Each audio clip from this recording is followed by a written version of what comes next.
Hey guys, welcome to Fanfic Fanatics. So in today's video we are gonna see, what if Deku became Green Beetle and fell for Terra? Movie. Before starting, make sure to hit that like button and subscribe if you are interested in MHA fanfictions. This story is Izuku Green Beetle by DKDDKS10. I've always thought that heroes have noble ideals, and that they always think of others, but when one of their own is captured, well, see for yourselves. We find ourselves in what appears to be a forest, where there was a green-haired man who had been ripped off by his upper limbs. At that moment, a group of people approached him. Toga. Hello, Midoriya, you look very good. I see your blood is already starting to dry. Starts licking Izuku's blood. Twice. How crazy, deadpan face, how cute, smiling face. Dabi. We really need to take them to a psychiatrist. The man with the hands approaches the green-haired man. Shigaraki. I see you look better than in previous weeks, so what do you say, are you going to negotiate? Izuku spits in his face. Shigaraki grabs Izuku by the head and repeatedly slams him against the ground. Spinner approaches Shigaraki. Spinner. Hey, calm down, we need him alive. Shigaraki stops, and begins to scratch his neck. Shigaraki. You're right, maybe we need to break her spirit first, Toga. Toga approaches Shigaraki. Toga. Yes, sir.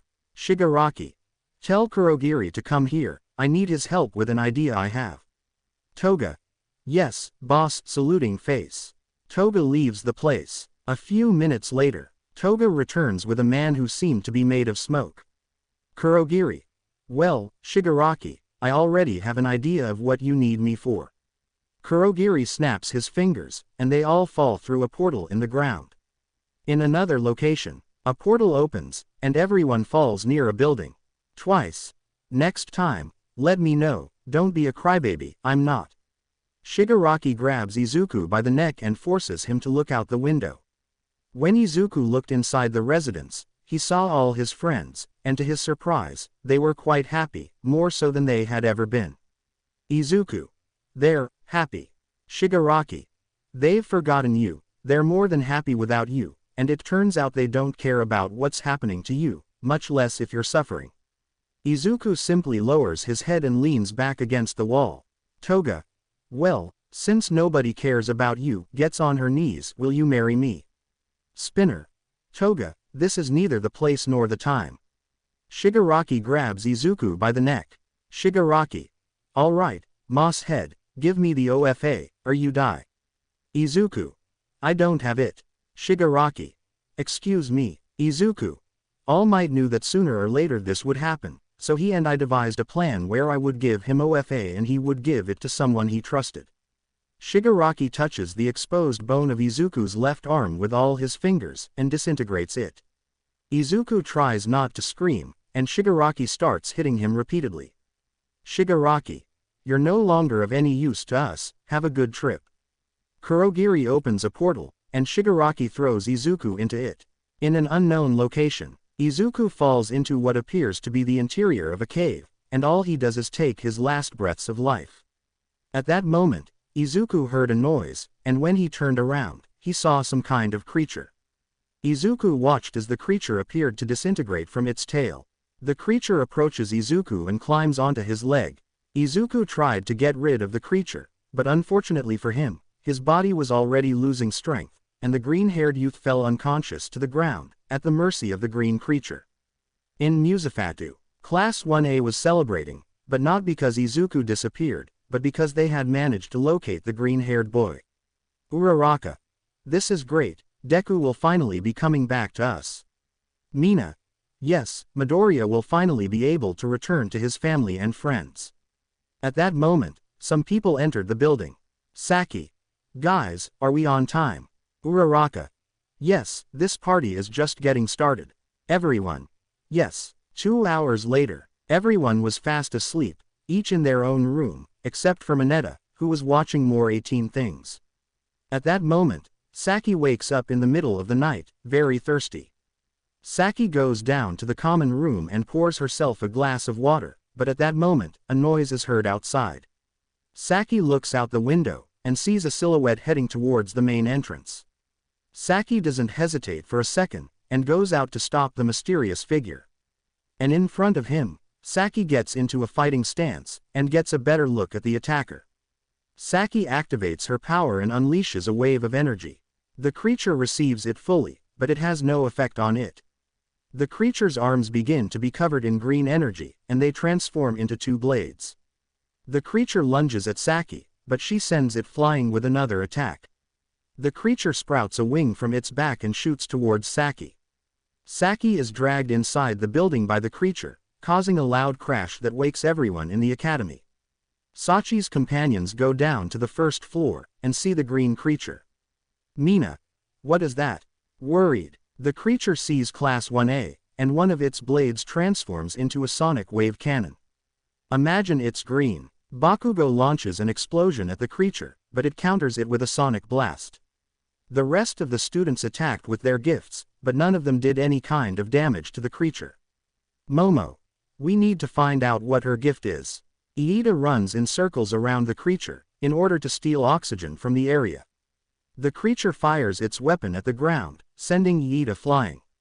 They all attack the creature at the same time, but a shock wave is generated from its body, which sends everyone out of its way. Saki stands up and attacks the creature again, but it defends itself with its blades. Saki quickly grabs a disc from the wall and uses it as a shield against the creature. Saki. Who are you? I'm surprised you don't know who I am. Both create a shock wave, and both recoil from the impact. At that moment, several heroes arrive at the scene. Aizawa. Stay away from her activates his quirk. The creature activates its wings again, and Aizawa is surprised by this. Aizawa. It's impossible. Sometimes the impossible creates his right blade, is very possible, launches himself at the heroes. Everyone tries to attack the creature, but none of their attacks have any effect. Present Mike lets out a sonic scream, but the creature dodges it. Midnight tries to use his powers, but they have no effect on the creature. At that moment, a metal bar strikes the creature at super speed. Everyone looks back and sees the one who caused the attack. Penelope. I apologize for the delay. Mineta. Denki. Smiling face. Penelope uses her powers on the rubble on the ground and throws it at the creature, which disintegrates it with a plasma weapon. At that moment, the sounds of police sirens begin to be heard. The creature activates its wings again, and smashes through a wall to escape. The police entered the place, but the battle was already over. With the creature, he landed in the nearest forest, and his body began to change. The creature's arms begin to lose their armor, leaving only their dark covering. The rest of its body begins to take on a more human form. Its face begins to develop human features, and finally, its bright yellow eyes change to light green. And all those characteristics belong to none other than our favorite green-haired friend. Just take off your shirt. Izuku. What just happened? Just before the young green-haired man fell unconscious, his eyes would see a silhouette in the darkness. Our green-haired friend opens his eyes and sees that he is in a hospital room. Izuku gets out of bed, and is amazed to see his new arms. Izuku.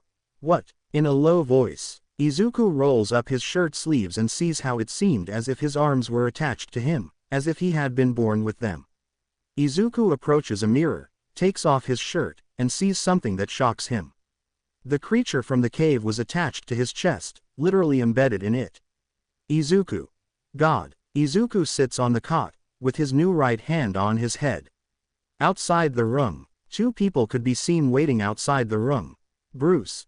The symbiosis of the boy in green is faster than Jaime's. In a couple of hours they will be united. Superman. Couldn't we remove it with Ted's technology? Bruce. Clark, you know that using cord technology isn't so easy, it's quite complicated, even for me. At that moment, a woman approaches them. Wonder Woman. Sorry for the delay, guys, Lizzie wanted me to tell her a bedtime story, and what's the boy's condition? Bruce. The Beetle's symbiosis will end in a couple of hours. With Izuku, he was trying to remove the Beetle from his chest with surgical tools. 70% symbiosis, female voice. Izuku drops the surgical tool. Izuku. Who said that? Looking around. Greetings, Izuku Midoriya, I'm Scrapper. Izuku. Scrapper, what kind of name is that? Scrapper. I found that comment quite offensive. Izuku. Okay, sorry, but what the hell are you, and where are we? Scrapper. I am a symbiotic life form that needs a host to take on a more humanoid form, and with the second question, I'm not entirely sure where we are located. Izuku takes some clothes from a wardrobe and puts them on. Scrapper. Good idea, although I think you're forgetting something. Izuku. What do you mean by that? Scrapper covers Izuku's eyes with the crystals from the armor, and they light up with an intense yellow. Izuku manages to see 3 people outside the room. Izuku. Who are they? Scrapper. I don't know, but maybe it's best to go out another way. Izuku feels the suit begin to cover his entire body, and it transforms him into the creature. Izuku. Wow, Scrapper. You'd better leave this to me. Giant wings sprout from Izuku's back. Imagine they are green. Izuku. Don't tell me that. Scrapper. Sujet. They both jump out the window and take off. Once in the sky, they both realize they were on an island. Izuku. How fast can you get to Musafatu? Scrapper. 80% symbiosis. Izuku. Scrapper. Scrapper. I estimate we would arrive in 3 hours. Izuku. That's enough. Both of them take off, but they would be brought down by something, or rather, by someone. Once standing on the beach, they both see the one who caused their fall. Superman. You'd better not try to escape.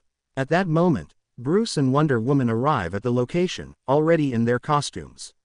Izuku didn't know what to do, but Scrapper transformed Izuku's hands into blades. Izuku. Wow, hey, calm down. Scrapper. I'm just trying to defend us. Batman and Wonder Woman were about to attack, but Superman stopped them. Superman approaches Izuku. Superman. Hey, I'm sorry about the bump, but we don't mean to hurt you, we just want to help you.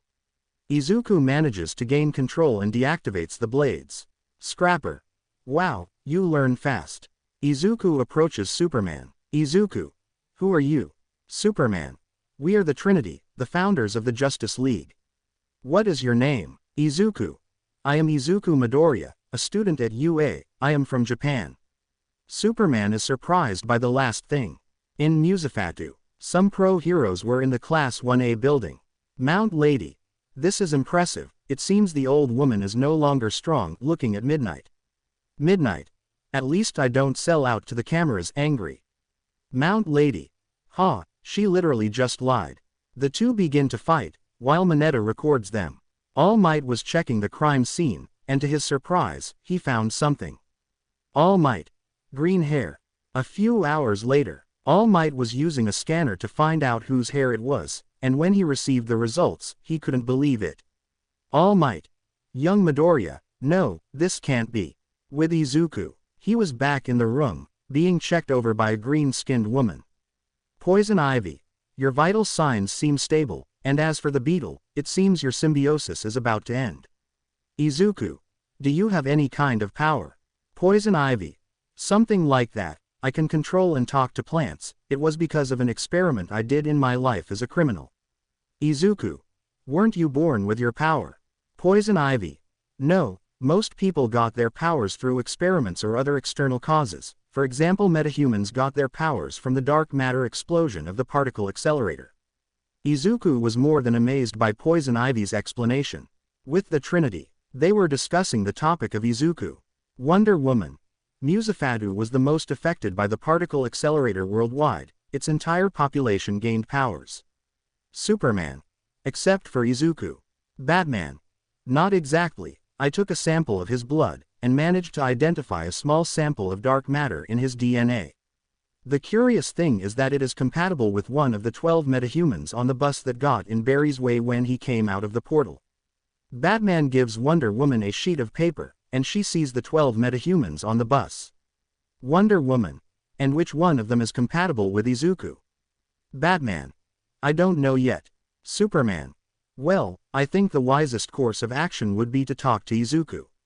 A few hours later, Izuku and Scrapper were in a training room, testing their weaponry. At that moment, Superman approaches them. Izuku. Can I go back to Musafatu now? Scrapper. Cough, cough. Izuku. Okay, we can, I mean. Superman. I'm afraid you still won't be able to return home, but don't worry, you'll be safe here. Izuku now had a sad expression, knowing that he would not be able to return home. A few hours later, Izuku was in a room, somewhat thoughtful. Scrapper. Symbiosis over. Now I have a more human way of thinking, what do you think? Izuku no respond. Scrapper. Okay, maybe this isn't a good time to talk. On the other side of the planet, a blonde-haired girl could be seen resting on a sofa. She gets up, feeling a little tired. Now somewhat aware of his surroundings, he sees a girl on the other side of the room, with the peculiarity that she was floating. Girl. It seems I'm not the only one with a heavy sleep. The girl takes her phone from a table and checks her notifications. In one of the notifications, she sees a message from a friend. Harper. There's a new member on the team. The girl starts writing. Actually, Harper. Yes, and let's just say he has a certain connection with Jamie. The girl was now somewhat intrigued as to who it was. The blonde girl was texting her friend Harper. Harper. Terra, is Violet okay? The girl, now identified as Terra, turns to look at her friend, and sees that she was still asleep. Terra. She's still asleep. The fight left her exhausted, although she's been asleep for 2 days, but it's probably nothing serious. Harper. I hope so, you know, I'm still curious about the new kid. They said he's at Mount Justice. I'm going to visit him. Are you coming? Terra. Someone has to take care of Violet. Harper. Okay, we'll talk later. With Izuku, he and Scrapper were exploring Mount Justice, and he ended up running into 2 rather interesting people. Megan. Excuse me, who are you? Izuku. Izuku Midoriya, and you? Megan. I'm Megan, and this is my younger brother, Garfield. Garfield. Are you a new member of the team? Izuku. It's likely, they actually brought me here when I fainted. Megan. I see, I suppose you're the one the Trinity is talking about. Izuku. Talking, so you're talking about me. Garfield. Yes, they say you're a golden opportunity. Izuku. What do you mean by that? Face with raised eyebrow. Megan. What my brother means is that you're a valuable asset to the team, and maybe someone we can trust. Izuku. I see. At that moment, someone approaches them. Harper. Hey guys, I came to see the new guy. Izuku is surprised by the taser. Harper approaches Izuku. Harper. So you're the new one, I don't see why they're talking about you so much. Izuku. Well, Scrapper transforms it. Izuku. Are you serious, Scrapper? Scrapper. Don't blame me, I just wanted to make this more amazing. Harper. Wow, you really are a beetle, you look good, you remind me of Jamie. Izuku. Who is Jamie? Garfield. He's a boy who also has a beetle, only he has it on his back, not on his chest. Izuku. Sounds interesting. In Musafatu, the teachers were talking about what had happened in the Class 1A building. Nezu. Are you sure, All Might? All Might. Yes, Principal Nezu, the villain who attacked the students is young Midoriya, there's no doubt about that. Midnight. Were they able to locate him? All Might. No, the heroes and officers have not been able to locate young Midoriya. Aizawa. This is dangerous. With Midoriya's new abilities, it will be a trump card for the villains. All Might. Not if we can stop it. With Izuku, he was talking to Harper, Megan, and Garfield. Harper. My friend Terra would like you a lot, you seem like a good guy. Izuku. Thanks, I guess. At that moment, someone enters the break room. Dick. Guys, so here you were. Harper. What's up, Dick? Dick. It's nice to see you too. Harper looks at Izuku. Are you the new kid? Izuku. Yes. Dick. Nice to meet you. I'm Dick, Batman's son, or well, his adopted son. Izuku. You mean the guy dressed as a bat? Dick. Exactly, have you met him yet? Izuku. I think he was the one who brought me here. Dick. Well, you know, I was thinking of doing a training session, and I'd like to know what you're capable of, what do you say? Izuku. That sounds good, when do we start? In Musafatu, Class 1A was tidying up the living room because of what had happened earlier. Kirishima. Denki, pass me the hammer. Denki. Toma, hammer. Bakugo. That damn green cockroach will pay for this, I swear I'll turn him into mush. Sina.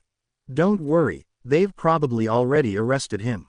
While everyone was still talking, Saki was lost in thought about the fight she had with Green Beetle. Saki, mind, he said he was surprised that I didn't recognize him. What if it's someone I know? No, that's impossible. No one I know has a heart cold enough to attack me and my companions. Someone approaches her. Yomi.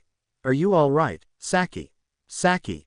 Yes, I was just a little pensive about the fight. Yomi. Yes, it was somewhat terrifying. That thing seemed to be a living weapon. With Izuku, they were all in a training room, and Izuku and Scrapper were shooting at anything that moved. Meanwhile, Dick and the others were hiding behind some walls. Megan. You have to admit, he knows how to shoot. Dick throws a batarang, but Izuku manages to catch it, but that's precisely what Dick wanted him to do. Dick presses a button on his belt, and the batarang explodes. Izuku is thrown against a wall by the explosion, and quickly gets back to his feet, only to be attacked by expanding acupressure bullets. Harper. That's how we do it in Gotham, baby. Izuku. Well, that's how we respond in Musafatu. Harper. What the fuck? Izuku lunges at Harper and cuts the weapon with his sword. Harper. God, you look like Katana's son.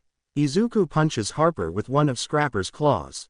Megan tries to attack Izuku with her psychic powers, but Izuku gets ahead and creates a flamethrower, and fires it, managing to weaken Megan. Garfield transforms into a creature and lunges at Izuku. Izuku generates energy blasts from his hands and launches himself at Garfield. Garfield takes several energy punches from Izuku, but he wouldn't fall so easily. Garfield unleashes a burst of fire from his mouth, but Izuku creates a shield before suffering any damage. Dick attacks Izuku from behind, but Izuku creates another shield to avoid the batarangs. Izuku was between a rock and a hard place, but he came up with an idea. Scrapper activates the wings, and Izuku deactivates the shields, then takes flight and throws a beetle-shaped grenade. Dick. How do you do that? Izuku. I have more imagination to use my powers. The grenade explodes, knocking Garfield and Dick unconscious. Izuku. This reminds me of the training I had with Class 1A. Scrapper. Don't get sentimental, Izuku. A few hours later, Izuku was with the others, while they healed their wounds. Harper. You're quite skilled at fighting, with ice on some bruises. Izuku. I'm sorry I crossed the line. Megan. Don't worry, it wasn't one of the worst things that's happened to us. At that moment, Dick receives a call. Dick answers and leaves the break room. In Musafatu, Saki was with her friends, discussing what had happened the night before. Uraraka. That guy is dangerous, I hope they managed to arrest him. Sina. Yes, although I wonder how he managed to defeat the whole class, too many siblings, and he was just one. Saki simply kept thinking about whether the villain really knew her. Momo. Saki, what do you think? Saki. Okay. Mina. You've been a little distracted, is something wrong? Saki. Well, I think I know who the villain who attacked us might be. With Izuku, he continued talking with his new friends, and at that moment, Dick returned to the break room. Dick. Roy needs help on a mission, do you want to come with me? Megan. Sure, it will be fun. Dick, Megan, and Garfield leave the break room. Harper. Perfect, my girl and Terra are at Roy's house, I haven't seen them for days, do you want to come with us? Izuku. I'm not sure. Harper. Come on, it'll be fun. Harper drags Izuku out of the break room, heading towards the Mount Justice hangar. The group of heroes was on a ship heading to a location unknown to Izuku. Harper. Hey, Izuku, come with me. Stands up. Izuku. Okay. They both leave the cabin. Izuku. Well, Harper. Listen, before we reach our destination, which is top secret by the way, you need to know a couple of things. Izuku. You're starting to scare me. Harper. Number 1, you can't tell anyone the location we're going to. Izuku. Fine, I won't say anything. Harper. Number 2, no comments about Violet's gender, genders are irrelevant to her. Izuku had absolutely no idea what to say about that. Izuku. Is there anything I should know about Terra? Harper. You'll know what to do when we get there. 2 hours of flight later. They all arrive at a house in a rather remote forest. Izuku. Is it like a safe house? Dick. Something like that. Everyone leaves the ship. Izuku. Wow, it is a peaceful place. Everyone approaches the house, and Izuku is surprised by who opens the door. Hello. Dick. Hi, Lien, are your parents home? Lien. Yes, they're getting their things ready, they can come in. Everyone entered the house, and Izuku saw Violet sleeping while floating. Izuku. Is she Terra or Violet? Looking at the floating girl, Harper approaches Violet and gives her a French kiss. Scrapper. Holy long tongues, that's a French kiss anguished. Violet wakes up suddenly, and falls to the ground. Harper helps her up, and at that moment, Terra arrives with a cup of hot chocolate in hand. Terra. I was wondering when they were going to arrive. Izuku turns around, and is surprised to see her. Terra approaches Izuku, and is also surprised by the green-haired boy. Terra. Nice arms, they look like mechanical prosthetics, did you make them? Izuku. Something like that, I'm Izuku. Midoriya extends his hand. Terra.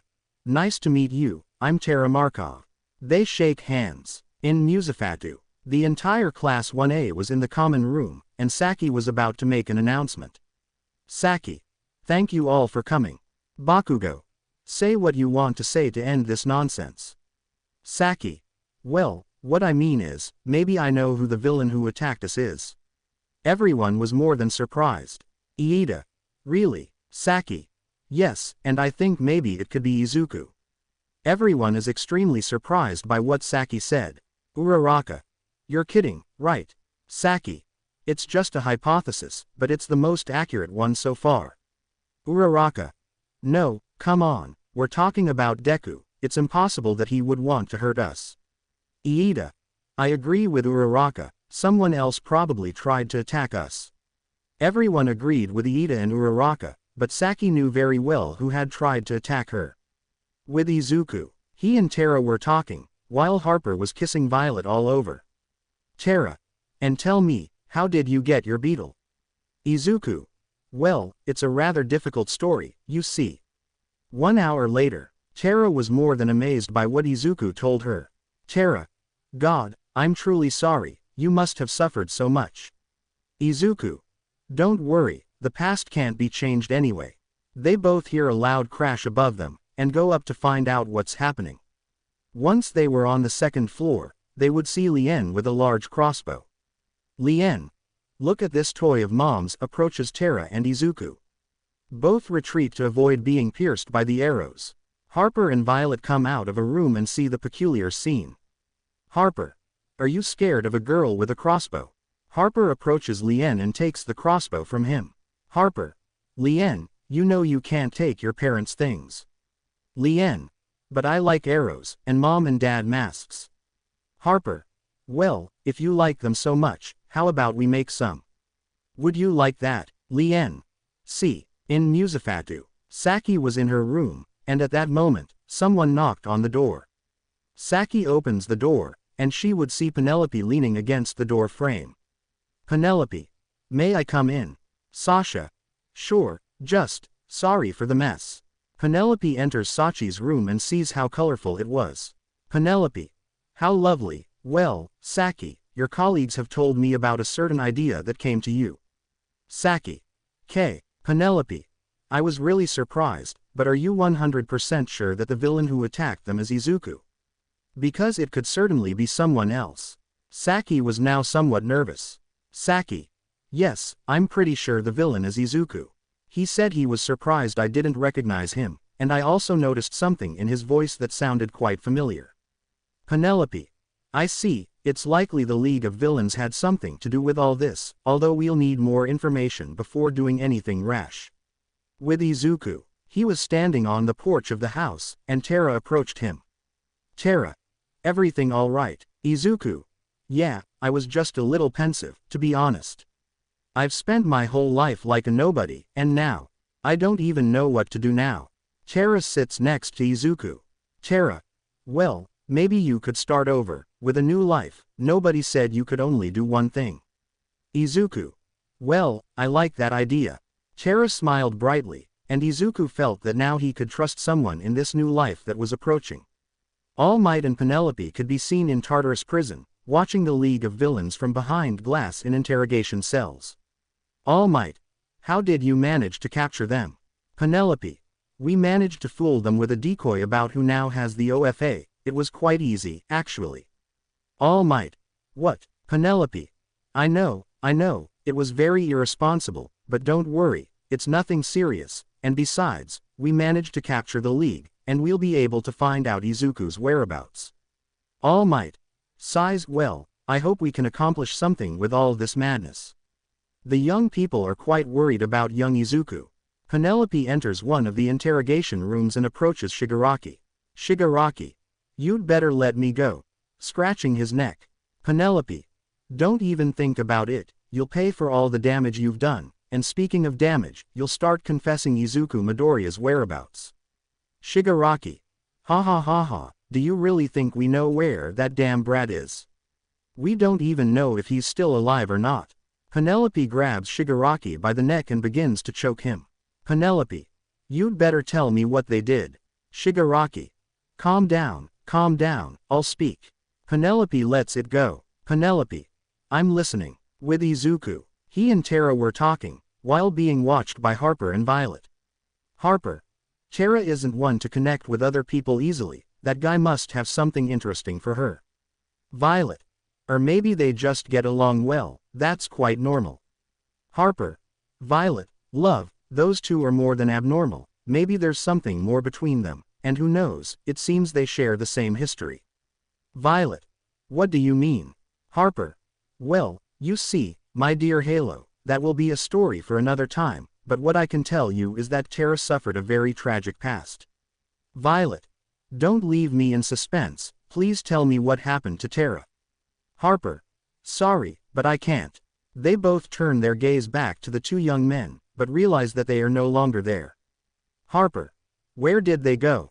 With Izuku. He and Terra were training their powers in the forest. Terra levitates some rocks, and climbs onto one of them so she can fly. Tora. It's cool, isn't it? Izuku. Super cool, check this out. Izuku transforms, and leaps up, then shoots into the sky with his wings. Terra. Hey, just out of curiosity, why do you have your beetle on your chest? Izuku. I didn't have the option to choose where I wanted to have it. Scrapper. Be grateful I only chose your chest. Terra. Did you say, have it? Izuku. Yes, my beetle appears to be female. Terra. That is interesting, isn't it strange? I mean, since you share a body with an alien who is a weapon of mass destruction. Scrapper. Tell him he offended me, angry. Izuku. That was a little offensive to her. Terra. I'm sorry, I didn't mean to make you feel bad. Scrapper. Tell her I forgive her. Izuku. He says he forgives you. Terra. Well, although, to be honest, this is a bit strange. At that moment, Harper and Violet arrive at the place. Harper. Hey, don't disappear like that again. Terra. Don't worry, we know how to take care of ourselves. Terra and Izuku land, and approach Harper and Violet. Scrapper deactivates the helmet, and Izuku's head is exposed. Izuku. Much better. Scrapper. They are nothing. Harper. You two really get along well. Terra. What do you mean, Harper? Harper. They're both friendly, somewhat reserved, a little commanding, have tragic pasts, and are very powerful, they're literally the gender-swapped versions of each other. Izuku activates the helmet, and blushes quite a bit. Terra covers her face to hide her blush. Violet. Why are you like this? Harper. Because that's how the world made me. In Musafatu, the heroes are exploring a forest on the outskirts of the city. Aizawa. This forest is a few kilometers from the academy grounds, this seems like too many coincidences to me. They all arrive at a cave, and see some scratches on the walls. They all go into the cave, and find some footprints and broken branches. Endeavor sets his hand on fire, and finds what appears to be blood on one of the walls. Endeavor. I don't like this. Mirko separates from the group for a moment and finds some claw marks on some rocks. Mirko. What the hell happened here? With Izuku, he and the others return to Roy and Artemis's house. Izuku approaches Harper. Izuku. What the hell is wrong with you? Harper. Oh come on, don't you really realize? Izuku. Realizing that you made Terra and me uncomfortable with what you said. Harper. Listen, Izuku, believe it or not, I'm pretty good at reading people, and I'm confident enough to tell you that Terra has feelings for you. Izuku. You're completely wrong, Terra and I are just friends, and nothing more. Harper. Are you sure? Smirk. Izuku. Yes, I'm more than sure, besides, I doubt Terra is interested in someone like me. Harper. Whatever you want, but I assure you, my instinct is never wrong. In an unknown location, a group of people could be seen watching some screens, on which were some of the students from Class 1A. Fox. Sir, shall we begin? Leon. Not yet, my dear friend, let's keep a low profile for the time being. Rabbit. When do you think we should begin, sir? Leon. Don't worry, the time will come soon. A week had passed, and Izuku and Terra had become partners. Currently, both were walking the streets of Gotham City. Terra. The crime city, nothing bad for a first solo mission, sarcasm. Izuku. Remember, it was either this, or being put in charge of a prisoner transfer. Also, I'd like to see other cities. Terra. Well, we chose the worst place to visit. They both see a man fall from a building, and Terra uses her powers to levitate some bags of concrete, preventing the man from falling to the pavement. They both approach the man, but see that he had no eyes, his mouth was stitched up, and his neck was cut. Izuku. God, any idea who could have done this? Terra. I have many options, but I know someone who might know who did this.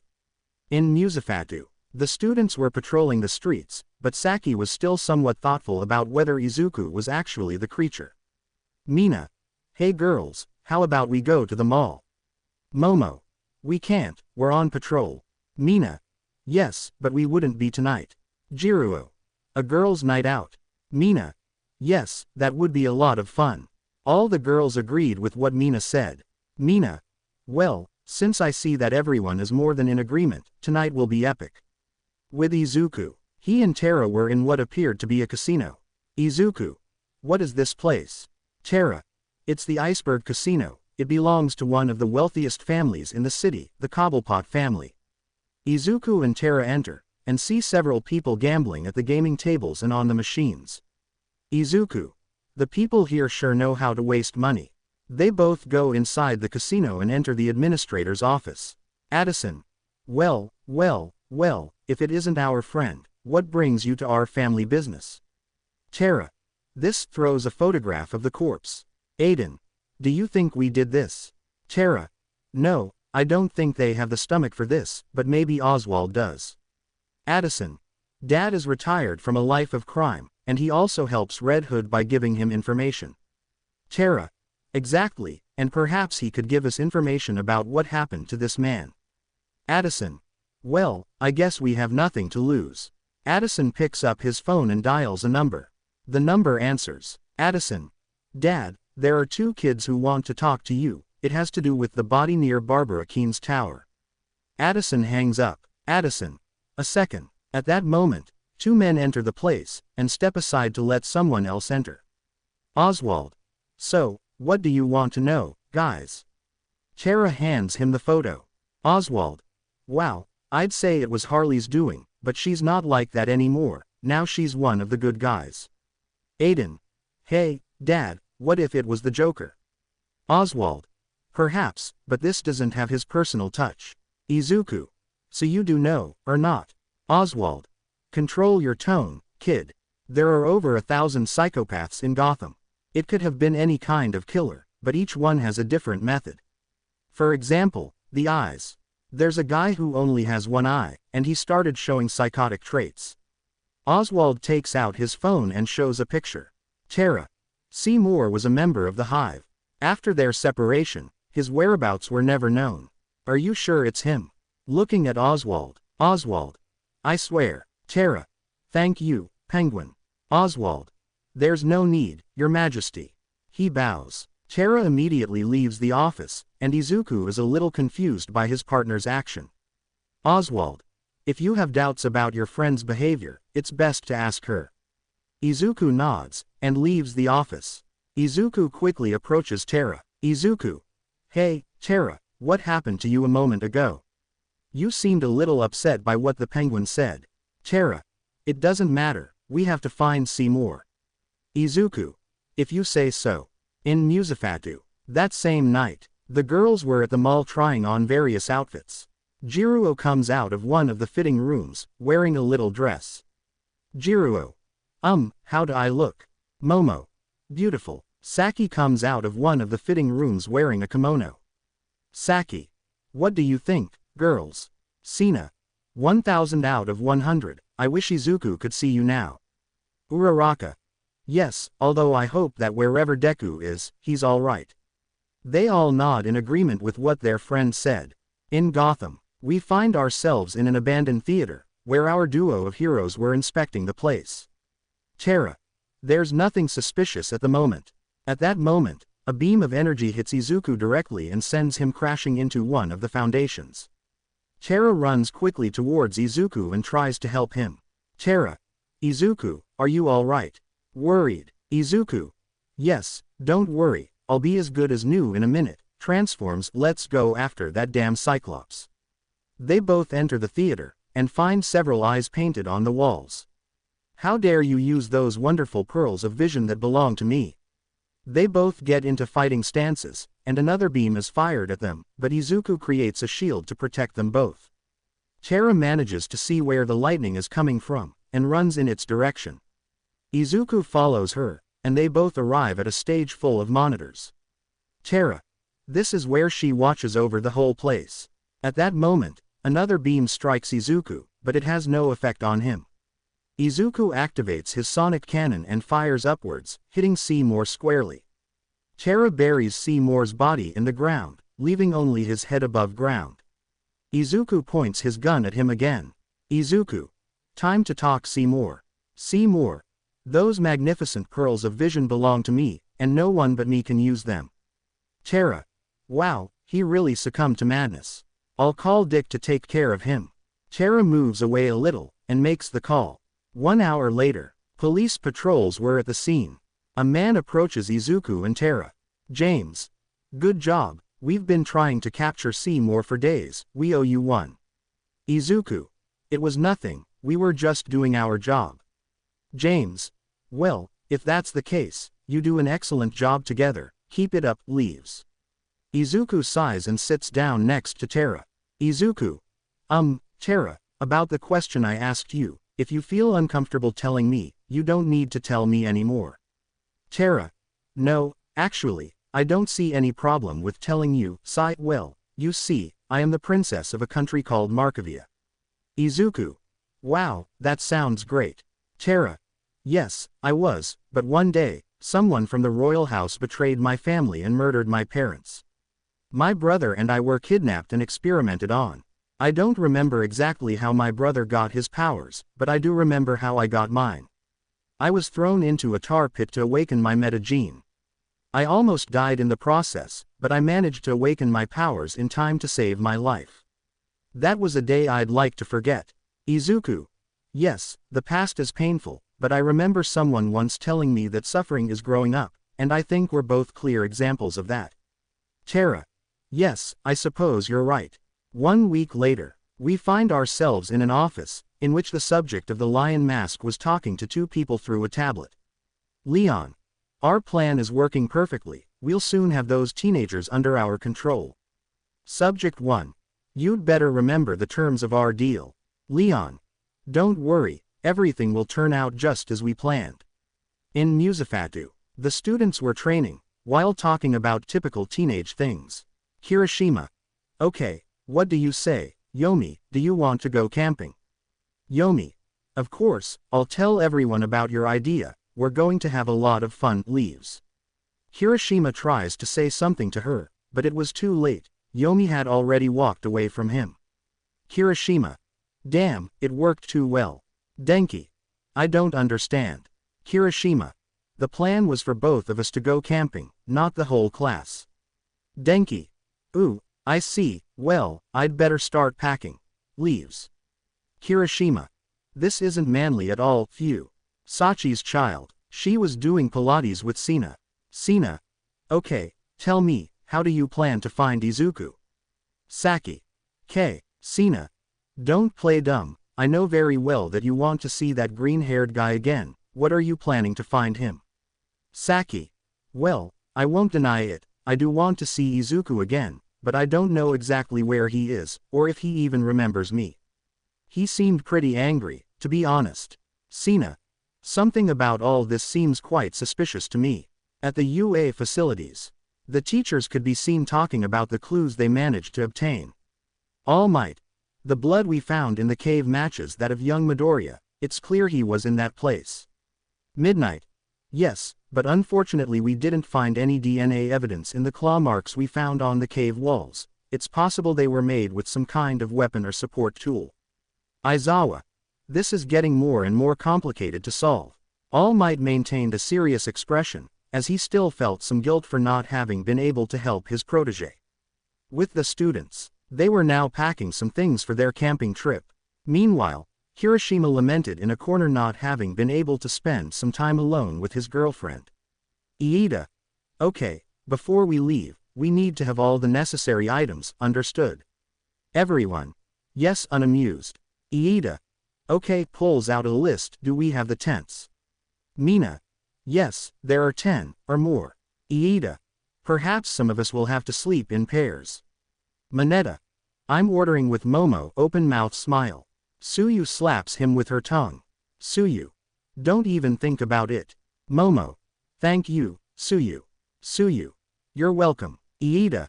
Okay, getting back to the list, do we have enough food? Uraraka. We have tons of food. Holding up bags of marshmallows. Iida. Okay, let's continue.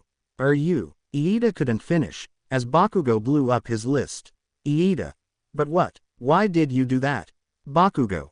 I was already fed up with your damn list. Iida. Sigh, well, I guess we're ready. Everyone leaves the dormitory building, but what they didn't know was that they were being watched by someone from afar. A few hours later, the students were now in a forest on the outskirts of the city. Momo. This place looks great. Juro. Yes, it's quite peaceful. Saki was finishing setting up her tent, and Sina approached her. Sina. Hey, you haven't said anything in a while, are you sure you're okay? Saki. Yes, don't worry, I'm fine, just a little thoughtful. Wall. Why Izuku? Smirk. Saki lets go of a rope, and her tent falls down. Saki. What do you mean? Sina. Well, considering that you and Izuku were the closest, I thought you'd be more worried about him than everyone else. Saki. You're getting more and more nosy every day. Sina simply smiles and remembers everything she saw of these two. Memories of Sina. End of memories. Sina. In any case, they made a very nice couple. Saki. Well, I won't deny that we did feel something for each other, but it was just friendship. Sina. Of course, friendship, if you say so. That same night, all the students were gathered around a campfire, telling scary stories. Denki. And as I walked through the corridors, I could see my ex-girlfriend's body being devoured by a terrifying creature with wires in its ears. Minute. Fearful face. Jiruo. Angry. Sina. What if we let someone else tell a story? For example, what about you, Saki? Saki. Okay, that sounds good to me. Saki takes a flashlight and shines it on her face. Saki. I will tell you the story of the forgotten, ancient heroes who strayed from the path of good after the arrival of the top heroes. Mineta. Wow, that's intense. Saki. They say in the streets that these heroes were the most powerful in Musafatu, with correct ideals and that they did not seek fame. Bakugo. Sounds like they were idiots. Sienna. Silence, shushing face. Sienna. Everything was going well, but the government decided to change things. They decided that the best thing to do was to increase the popularity of heroes by creating a top hero ranking. Some of the heroes disagreed with the government's idea, but they had no other choice. After informing the population, the heroes decided to attack the offices of the Public Hero Security Commission. There were many casualties that day, and they were never seen again after that. Minutes. Denki. Mineta. Not a word, Denki. Sina. Wow, you really know how to tell a story, girl. Saki. I just told an old story that Miss Penelope told me. Mina. Wait, the story isn't real, right? Saki no respond. Mina. Right. Rushed face. At that moment, footsteps are heard in the darkness. Todoroki. Did you hear that? Mina. I want my mommy, worried. Someone grabs Ebi and pulls her into the darkness. Momo creates a flashlight and points it in Ebi's direction, only to find her hair ribbon. Momo. Don't separate. Someone is holding Juro. Juro. Denki, is that you? Denki doesn't answer. Juro is pulled into darkness. Momo. Juro. Momo runs to help her friend, but she is also captured. One by one they were being captured, until only Shiro and Mineta remained. Mineta. We're going to die, we're going to die. Shiro. No, one can save the others. Shiro wraps Mineta in his ribbons and spins him around. Mineta. What are you doing? Shiro. Get help. Shiro throws Mineta, and he is launched into the sky. Shiro. Good luck, Mineta. The campfire goes out, and Shiro is captured by the mysterious attackers. Izuku and Terra were piloting the bio ship through Musafachu's territory. Terra. I'm surprised they let us use the bio ship. Izuku. Scrapper and I are good at convincing people. Scrapper. You said it, buddy. At that moment, they receive an alert. Scrapper. Case seed. Izuku. I think the bio ship collided with something. They land and exit the bio ship. Izuku. Scrapper, scan the bio ship. Scrapper. Claro. Scrapper scans the bio ship and finds a life form directly beneath it. Scrapper. There's something attached to the bottom of the bio ship. Izuku. Okay, bio ship, please move up a little so I can check underneath you. The bio ship obeys, and levitates a little so they can inspect it. Izuku and Terra examine the helmet, and what they see leaves them surprised. Izuku. Mineta. Indeed, it was Mineta, who clung to the bio ship's hull with his gift. Izuku uses his blades to detach Mineta from the helmet. Izuku. Hey, Mineta, are you hurt? He grabs him by the shirt. When Mineta opened his eyes, he would see Izuku and Terra looking at him. Mineta. Where am I? Izuku. Relax, it's me, Izuku Midoriya. Mineta. Midoriya, are we dead? Izuku. No, we're alive, what the hell happened? Mineta. It was horrible, they attacked from all sides, they captured everyone, only I remained. Izuku. What, they ambushed you? Mineta. Yes, it was too fast, we didn't get to see their faces. Izuku. I see, don't worry, we'll take care of it. Terra. Yes, those kidnappers won't know he hit them. Grin. A few hours later, the three of them reached Mount Justice, and Mineta had to stay in the bio ship. Izuku. Do you think they'll want to help us? Terra. We'll see. A few minutes later, some of the team members were in a meeting room, and Terra and Izuku explained the situation to them. Violet. That sounds pretty serious. Harper. Although I doubt those friends of yours are that strong, I'm just saying, like they have powers and some ninja guys captured them like it was nothing. Izuku. We were never very good under pressure. Garfield. Well, what are we waiting for? Let's go save those kids. Megan.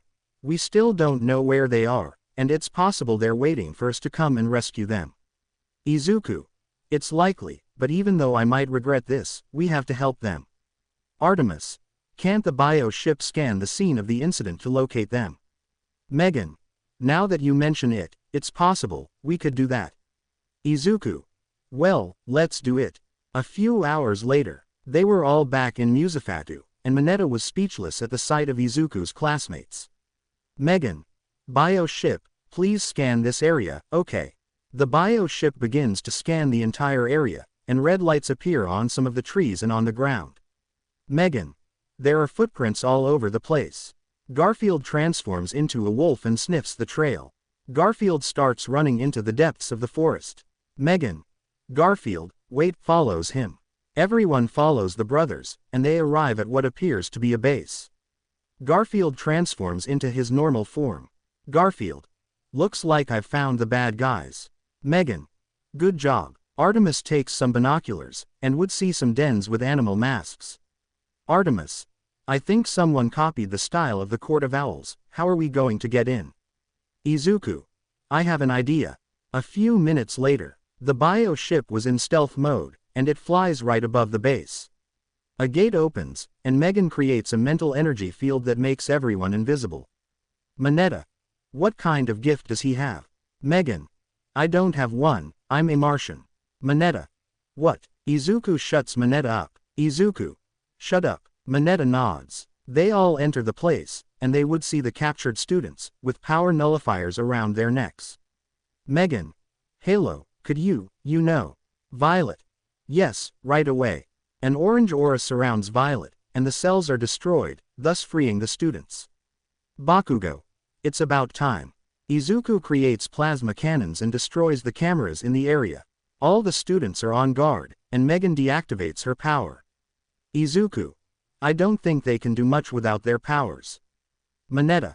Friends. He jumps into their arms. I'm so glad you're okay. Mina. Didn't they capture you? Mineta. What? No. Zero helped me escape, and I managed to get help. Kirishima. Now that's manly. Mineta. Saki approaches Izuku, but he transforms his hand into a stinger. Saki. Izuku, yo.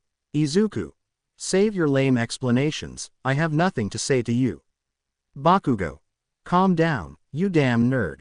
At that moment, several masked individuals arrive at the scene, along with their leader.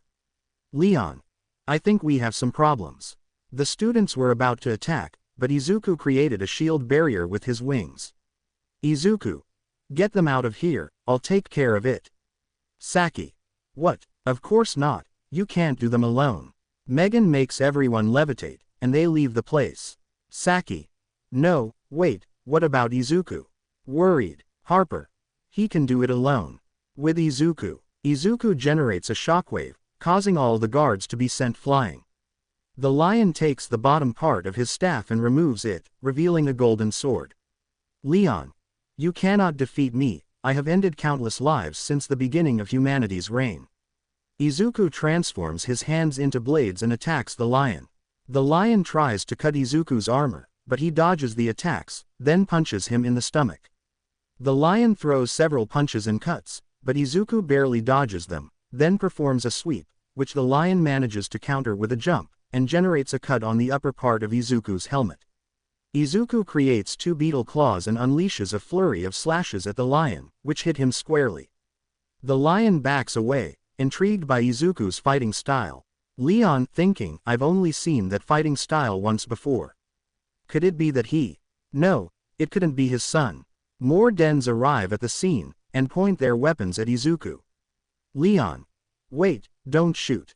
He approaches Izuku. Izuku gets into a fighting stance, but the lion drops his sword. Leon. Listen, young hero, your fighting style and your handling of any weapon are impressive and unmatched. Please join me and let me give you the true meaning of power. Izuku. I will never join you. Izuku activates his wings and shoots off towards the guards, thus managing to escape. Leon. We'll see each other soon, young hero. A few hours later, they were all in Musafatu. The students were removing their power nullifiers, and Izuku was regenerating his wounds. At that moment, Terra approaches him. Terra. So, how did you do against that golden lion? Izuku. He asked me to join him, can you believe that? Terra. Yes, Sienna is quite ridiculous, haha. Izuku. Yes. Saki watched everything from afar, and there was a clear amount of jealousy in her gaze. Saki approaches them. Saki. Izuku, now that we're in a safer environment, can I ask you something? Izuku. Whatever, unimportant. Saki. Will you return to the academy? Izuku. I don't think so. I have a responsibility now, and besides, I don't intend to be with those who betrayed me. Izuku and his companions board the bio ship, and take off. Harper. Wow, that's some serious guts. You told that girl you don't care about your past anymore. My respects, bro. Garfield. Yes, I just hope they won't be a problem in the future. Izuku. Same here, buddy. 1 week later, Saki was in her room, and now she was more than devastated by what Izuku told her. Someone knocks on your door. Saki.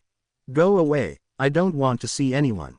They open their door, and it is revealed that it is Sina and Penelope. Penelope. Saki, can we talk? Saki gets out of bed. Saki. Okay, what do you want to talk about? Sina. You haven't shown your face at the academy for days, and honestly, you've been acting a bit strange, and we're all worried about you. Saki. What Izuku told me affected me quite a bit. Penelope. You don't have to think about it too much, besides, I managed to hear that Izuku is doing quite well. Saki. That's not it, he didn't see it the way I did, it's as if his mentality has changed too much, whatever has joined him, altered his mind. Sina. Well, Saki is probably right, since Izuku returned, his mind and body have changed a bit, and his attitude is also somewhat different than usual, he's more serious. Penelope. Girls, I share your concern. I'm worried about Izuku too, but we can't do anything right now. Don't worry, though, we'll soon find out how to help him. But for now, go back to class and focus on your studies, okay? Sina. Saki. Bien. Penelope. Excellent open-mouth smile. A few minutes later, Sina and Saki were in class, but they weren't paying much attention. Sina. Okay, do you have any plans for this afternoon? Applying lipstick, I was thinking maybe we could go to karaoke with the rest of the girls. Sash doesn't answer him, and sees that the aforementioned woman was reading a notebook. Sina. Oh, let me read too, takes the notebook. Saki. No, wait. Sina starts reading, and she realizes something. Sina. An Izuku notebook, seriously. Penelope said to try to think of something different, that green-haired boy really has you wrapped around his little finger. Saki. I'm sorry, but everything he said really hurts me, and I really miss him a lot. Sina. Saki, I understand, but really, try to find a way to forget about Izuku for a moment, you'll see, everything will be alright. Saki. Okay, you're right, maybe I'll go to karaoke with you and the girls. Sina. That's the spirit, baby. A few hours later, both girls, along with their group of friends, were at a karaoke bar in the city center. Mina. This will be so much fun, I can't wait to sing lots of songs. Momo. Calm down, Mina, don't get so worked up. Mina. I'm just expressing my emotion. Sina would see Momo talking to Mina, but then she would focus her attention on her orange-haired companion. Sina would see that Saki had a depressed expression, and a clear lack of brightness in her eyes. Sina. Saki. Saki. Oh, don't worry, I'm fine. Sina. This will be more difficult than I thought, but oh well, we're here now. They all enter the karaoke bar and take a seat. Sina. Okay, who wants to go first? Mina. Me, please. Sina. Okay, you go first, Mina. Mina. Yes, open mouth smile. Mina takes her microphone and chooses a song. Mina. Musical note. It is my duty to protect those who, perhaps overcome by pain, may succumb to the fury that accumulates within them. No matter where you are, there is no reason to fear. I will lead a double life. I will now be the guardian of the Kawamas, Tiki spots. And I will become the new hope. I will no longer doubt. With my yo-yo, I will be invulnerable. If there are no options, then I will create them, I will de-akumatize them. Musical note. Mina throws the microphone to the ground. Mina. That's how it's done, girls. Toru. Astonished face. Uraraka. That's crazy. Sina. Yes, well, it was interesting. Cold sweat smile. Who's next? Yomi. I want woman raising hand. Sina. Okay, here, hands over the microphone. It's all yours, Yomi. Yomi. How fun. Yomi chooses a song, and the music starts to play. Yomi. Musical note. I'm doing this tonight. You're probably gonna star a fight, I know this. Yomi couldn't continue singing because the power cut out. Yomi. What happened? I couldn't even sing for half a minute. Everyone leaves the place, and they see a creature attacking civilians. Yomi. It's an elephant with its brain exposed. The creature hears Yomi's scream, and turns towards the group of girls. Sina. There is no. The creature's trunk sucks in a lot of air, and shoots it out like a machine gun. They all cover themselves, and Momo creates some shields. Momo. How do we stop that thing? Saki peeks out a little, and sees the creature refilling its trunk with air. Saki. I've got it, we can block its trunk, and that way it won't be able to keep firing. Sina. Good idea, but how do we do it? Saki. Don't worry, I've got you covered. The girls look at each other, and then nod at Sachi's words. Saki. Okay, let's go for it. The creature finishes reloading and attacks the girls with everything it has. Suyu leaps high, and with her tongue, manages to block the creature's trunk. The creature tries to break free from Suyu's grip, but it is impossible because of the stickiness of her tongue. The creature's trunk begins to inflate, and a large amount of air begins to come out of the holes in its back. Sina. My turn. Sina runs at full speed towards the creature, and uses her power to flip it upside down in the air. Momo creates a gigantic net, and she and Jiro launch themselves at the creature, immobilizing it with it. Momo. We got it, grin. At that moment, several professional heroes arrive at the scene, and they are surprised by the capture made by the students. A few minutes later, the creature was being arrested by the heroes, and Penelope was talking to the students. Penelope. Excellent work, girls, you have really improved in how to work in dangerous conditions. Sina. Yes, we're really cool, and Saki was the one who guided us throughout the mission. Saki. It's not that big of a deal, cold sweat smile. Penelope. I'm proud of you. Saki places her hand on the girl's shoulder, you will be a great heroine. Saki now had teary eyes, and a big smile on her face. Sina, mind, good for her, open mouth smile, thumbs up. 3 weeks later, Izuku and Terra were training, but Terra's mind was occupied with something else. Izuku throws his beetle grenades, and Terra, being distracted, ends up getting caught in the explosion. Izuku. Terra runs towards her. Scrapper. Idiot, you went too far. Izuku helps Terra get up. Izuku. Terra, yo. Terra. Relax, it wasn't your fault. She stands up. Izuku. She's quite distracted. Terra. Well, I was just thinking about the day we saved your friends, I feel like something wasn't right. Izuku. What do you mean? Terra, you might not believe it, but maybe the kidnapping of your friends was planned for something bigger. Izuku. Do you have any idea what it could be? Terra. I don't know, but I think the guy with the lion's head has something to do with all this. With Leon. He was talking with his mysterious allies. Leon. Well, it didn't turn out as I expected, but I think we got a little lucky. 1. Don't get cocky, you still have to get those guys, or else.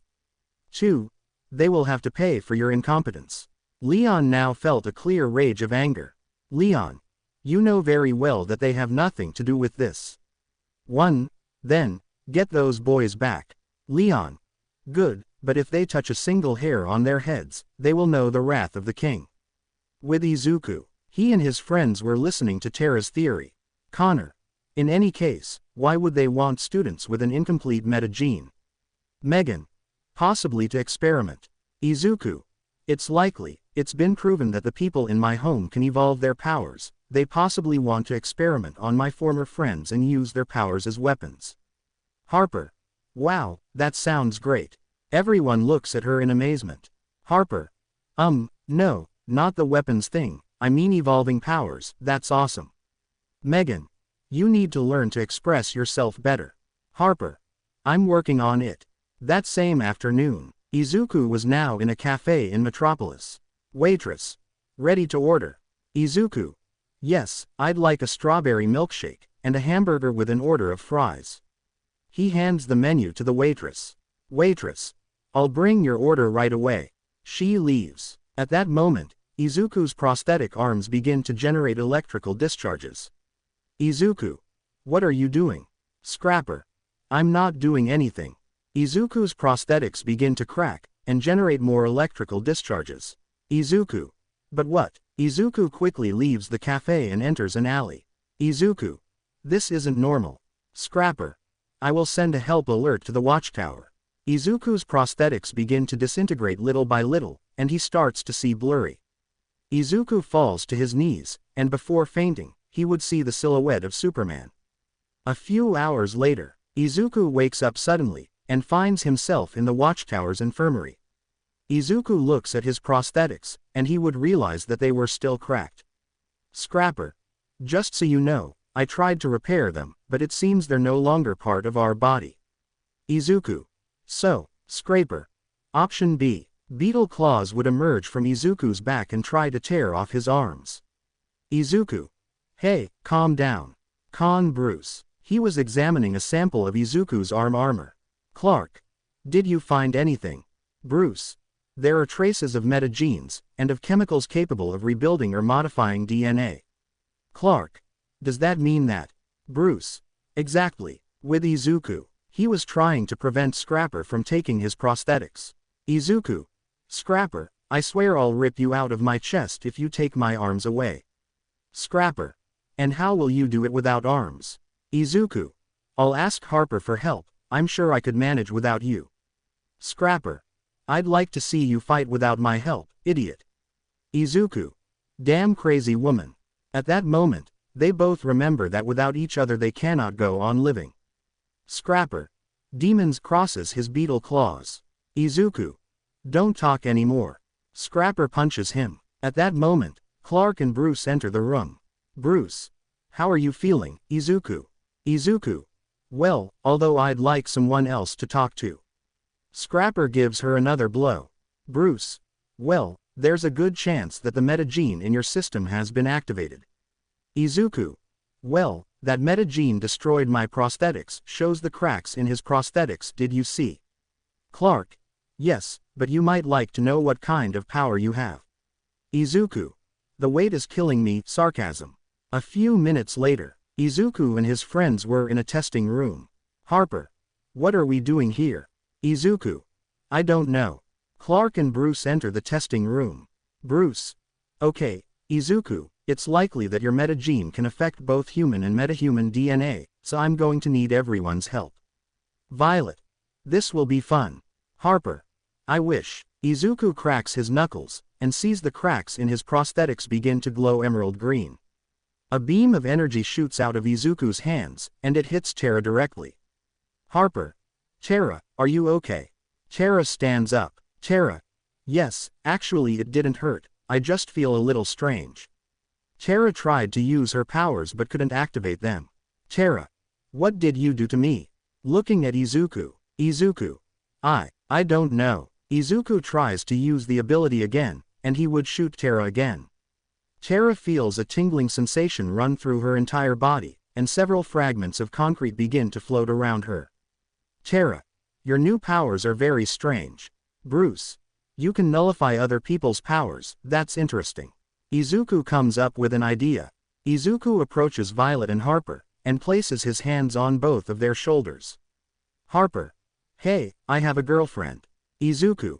It's not what you think. The cracks in Izuku's prosthetics light up again, and Violet is enveloped in a multicolored aura. Terra. What are you planning? Face with raised eyebrow. Izuku.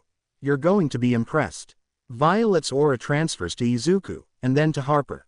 Violet falls to her knees on the ground. Violet. My head hurts, blew it. Harper is enveloped in an orange aura, and begins to float. Harper. Can you help me?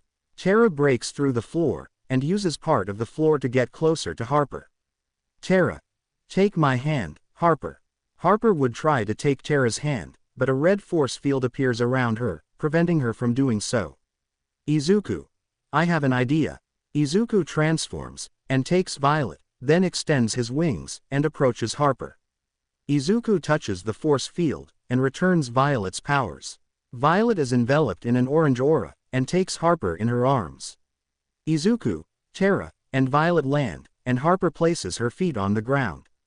Harper. That was crazy, I was flying, open mouth smile. Terra. Power swap, not bad. Izuku. I guess this metagen thing isn't so bad. In Musafatu, the students from Class 1A could be seen having fun at the mall. Saki. This is so much fun, I've wanted to get new dresses for a long time. Sina. Yes, and I can see that you're finally feeling better. Saki. Yes, I feel more relaxed now. At that moment, the lights go out momentarily. Denki. Can anyone see anything? Kirishima. Hey, someone's touching me. Mineta. Sorry, I thought I'd look for an electrical switch, oh man, what am I touching? Kirishima. You don't want to know. The lights come back on, but everyone sees the masked figures and Leon. Leon. Did you think you were going to get rid of me so easily? Well, you were wrong. Everyone gets into position, ready to attack. A few hours later, with Izuku, he was testing his new meta abilities alongside his teammates. Harper. Eat my lead, starts shooting. Izuku uses his wings as a shield, and repels Harper's attacks. Terra creates an earthquake, and the ground cracks. Terra. I'm sorry, throws a barrage of rocks. Izuku cuts them all down with his swords, and then throws his bombs at Terra. Terra dodges them, and Violet attacks Izuku with her yellow aura. Izuku blocks Violet's attack, and at that moment, alarms are activated. Izuku. Now what? Face with raised eyebrow. They all leave the training room and arrive at the bridge. Harper approaches the holographic monitors and sees that it was an alert in Musafatu. Harper. God, you can tell they're interested in these guys. Izuku approaches Harper and sees the alert. Izuku. You've got to be kidding me. In Musafatu, we find ourselves in a warehouse at the docks, where the students of Class 1A were being held, captured with power-nullifying collars. Bakugo. Damn extra, let us go. Trying to remove the collar. Leon. Shut up, turns around, I need to think, sits down in a chair. Leon covers his face with his hands, and the students begin to feel some pity for him. Momo. Are you feeling okay? Leon looks away and sees the students. Leon. No, I'm not. At that moment, Leon's henchmen arrive at the scene. Fox. We have the perimeter secured, everything is ready, sir. Leon. Okay, in any case, have your weapons ready. The students were now more worried. At that moment, gunshots are heard outside. Zoro loads his weapon with ammunition and approaches the entrance of the place. Zoro pokes his head out, but a powerful explosion sends him flying. As the smoke cleared, Izuku could be seen with his sonic weapon activated. Izuku. It's obvious you're not interested in other forms of income. Leon. A wise man once told me, if you're good at something, never do it for free. Leon and Izuku lunge at each other and begin to fight. With Terra, she, Violet, and Harper were fighting against Leon's henchmen. Harper shoots at several subjects, but one, quite muscular, grabs her by the neck. Gorilla. Let's see what you do now, little girl. Harper pulls out a taser and electrocutes him. Harper breaks free and starts hitting him. Harper. Nobody suffocates me without my consent, angry. Country purple. Deadpan face. One of the henchmen takes a bazooka and points it at the girls. Violet notices that. Violet. Watch out. The masked man fires, but Violet creates a force field, using her red aura. The masked man would fire again, but none of the projectiles managed to damage Violet's force field. Harper fires, and his bullet pierces the masked man's head. Violet deactivates her force field. Terra. We need to hurry, we have to help Izuku. Violet and Harper nod, and run to the cellar. With Izuku, Leon attacks Izuku with his sword, but Izuku blocks his attacks with his wings. Leon pulls out a gun and starts shooting at Izuku. Izuku withstands the shots, and fires his sonic cannon. Leon dodges the attack, but his mask would end up with a crack. Leon. Now I'm really angry. Leon lunges at Izuku, and golden wings sprout from his back. Leon fires his golden feathers, but Izuku dodges them. Iida. What kind of gift is that? Trying to find the logic in all this. Izuku. It's not a quirk, it's a metahuman, dodging attacks. Leon manages to knock Izuku down, and he falls near the cage where the students of Class 1A were located. Leon slowly approaches Izuku and grabs him by the neck. Saki. Leave him alone, trying to break free. Leon doesn't pay attention to what Saki said. Leon. Nothing personal, kid, but I have to save my family. Leon's arm transforms into a golden sword. With what little strength he had left, Izuku activated his powers and generated a shockwave that nullified the powers of everyone in the warehouse. Leon's arm returns to normal. Leon. But what? Izuku breaks free and hits Leon hard enough to send him flying. Izuku breaks the locks, and frees Class 1A. Izuku. Quick, get out of here, and find help. Bakugo. You don't tell me what to do, I'm staying to fight. Izuku. No, you can't. I nullified everyone's powers. Everyone is shocked by what Izuku said. Uraraka. You're kidding, right? Izuku. No, it isn't. Now everyone get out of here. Everyone leaves the place, but Saki would look at Izuku one last time before leaving. Leon stands up and approaches Izuku with his sword in hand. Leon. You have no idea of the damage you've caused me. Izuku. You're right, I don't know. Leon. Well, now you'll know. With Terra, she and her classmates would arrive at the warehouse, but they would end up encountering Class 1A. Harper. It seems Izuku has already taken care of everything. Uraraka. Deku and the guy with the golden mask are still inside, seeing the heroines. They have to do something. With Izuku, Leon attacks him with his sword, but Izuku uses his wings as a shield. Izuku creates 2 stingers in his hands, and then attacks Leon with them. Leon blocks Izuku's attacks, but would be outpaced by the speed of the attacks. Izuku attacks Leon with everything he has, but he would see that his opponent no longer moved at the speed of before. Leon drops his sword, and falls to his knees. Leon. This can't go on any longer. Izuku. What are you talking about? Leon. If I continue like this, I'll be just as despicable as him. Izuku. Who are you referring to? Leon. A few months ago, I was just a criminal leader of one of the most recognized groups worldwide, but one day, someone kidnapped my wife and daughter. We made a deal. If I served as an ally in metahuman trafficking, he would return my family to me. But he has only asked, and I have no response from them. Izuku. Who kidnapped them? Leon. He calls himself a savage vandal. A few days later, they were all at the watchtower, and Leon was being interrogated by Batman. With Izuku, he and his friends were talking in the boom tube area. Harper. What do you think about this? Izuku. If what Leon says is true, Savage Vandal could be behind the metahuman trafficking. Terra. Yes, but we'll have to have some kind of plan to stop him. Scrapper. Maybe I have one. Izuku. I'm listening. Everyone turns to look at Izuku. Terra. Did your Beetle say anything? Izuku.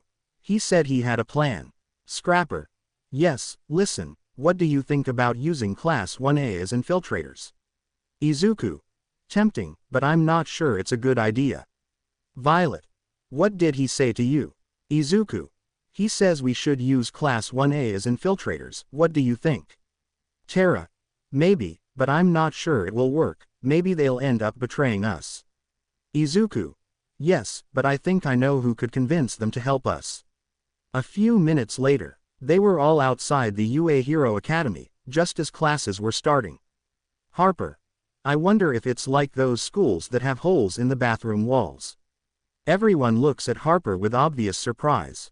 Izuku. How sick is your mind? Harper. What's wrong with that?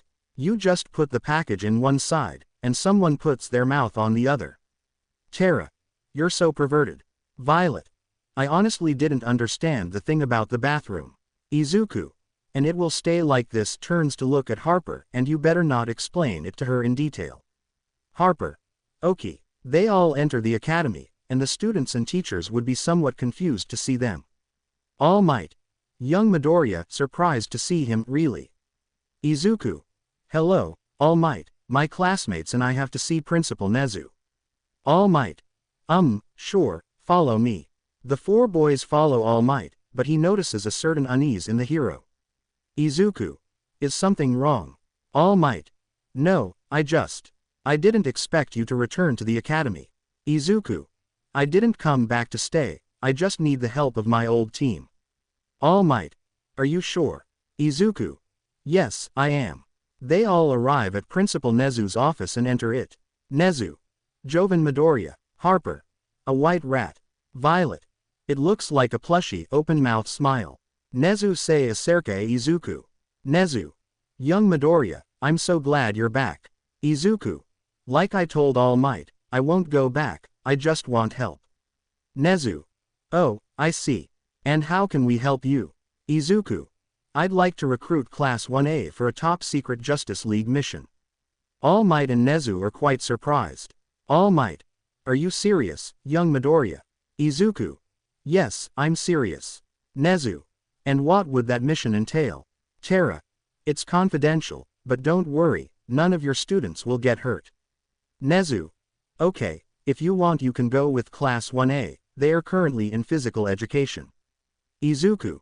Thank you, Director Nezu. Everyone leaves the office and goes downstairs to reach the training yard. Violet. It's a nice place. Izuku. Yeah, something like that. Harper. I prefer the outsiders' base, it's more welcoming. Izuku. I don't blame you, this building is kind of outdated. Harper. What do you think of this place, Terra? Terra. It's interesting. They all arrive at the place, and Class 1A would be surprised to see them. Iida. Midoriya, what are you doing here? Saki quickly approaches Izuku and hugs him. Violet. We would like you to help us. Bakugo. And why should we help them, you damn extra? Violet. Oh, well, I didn't mean to offend him. Harper approaches Bakugo and kicks him in the groin. Bakugo falls to the ground in pain. Harper. Listen up, you trash, you better help us, or we'll all die in the cruelest and most painful way possible, got it? They all nod, looking quite scared. Harper.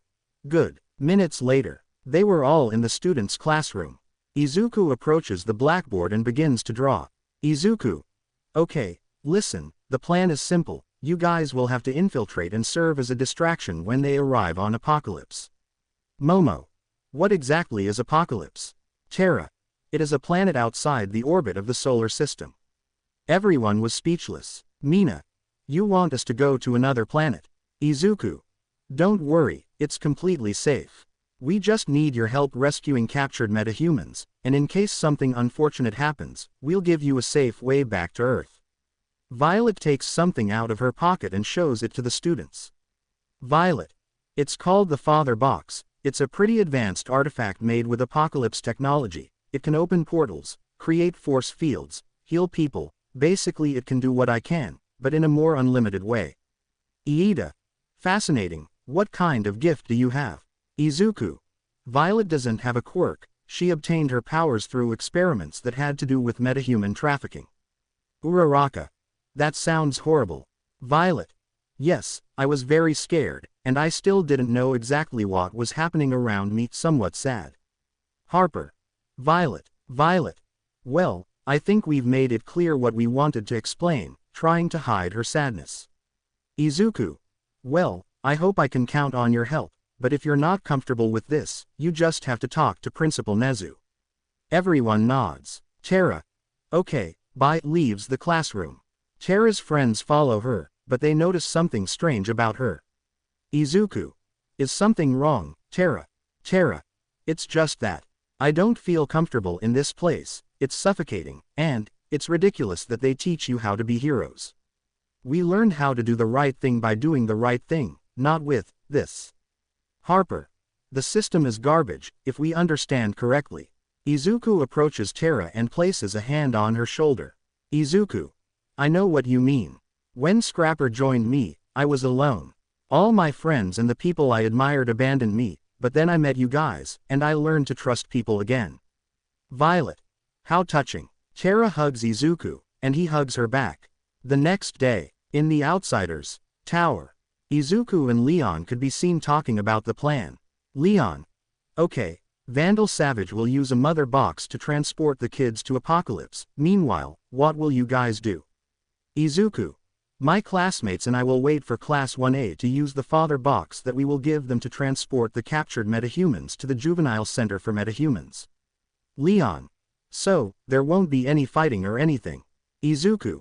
It's an intelligence operation, nobody on Apocalypse should know we were there. Leon.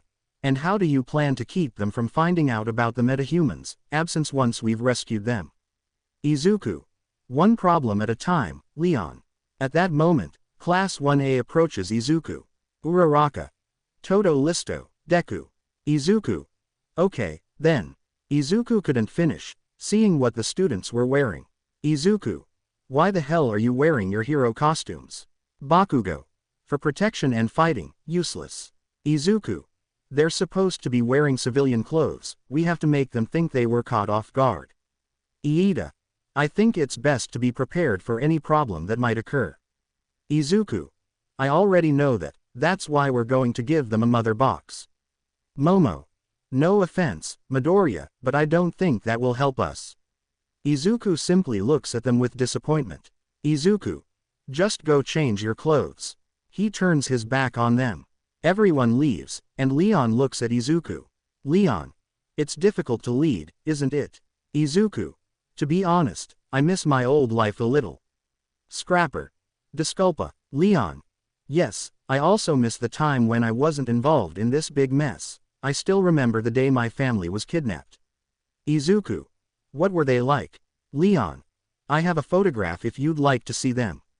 Izuku. Sure, I'd love to see them. Leon takes out his phone and shows it to Izuku. Izuku. They're quite similar. Leon.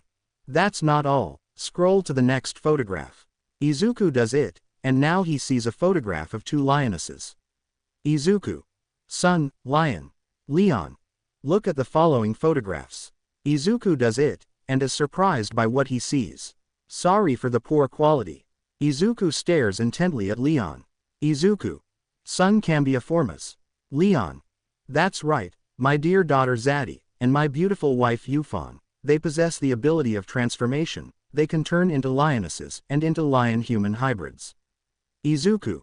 That's impressive. Now I understand why you wear a lion mask. Leon. I doubt you think it's because I have something against people from Leon. Izuku. It's a reminder, a clear vision to remind me why I helped Vandal Savage. Izuku. I see, and just out of curiosity, does Zadie have a partner? Because I'd like to help Brian with. Izuku couldn't finish, as Leon transformed his lips into gold. Leon. Zadie deserves only the best of the best, and I doubt Brian meets the standards my daughter is used to. Leon snaps his fingers and straightens Izuku's lips. Izuku. I didn't like that. Scrapper. And why would you like that? With Class 1A, they were in the living room, and they were somewhat frustrated. Mina. I don't understand why Midoriya doesn't trust our judgment. We're literally going to a planet whose name rhymes with apocalypse. We need to bring protection. They do get angry quickly.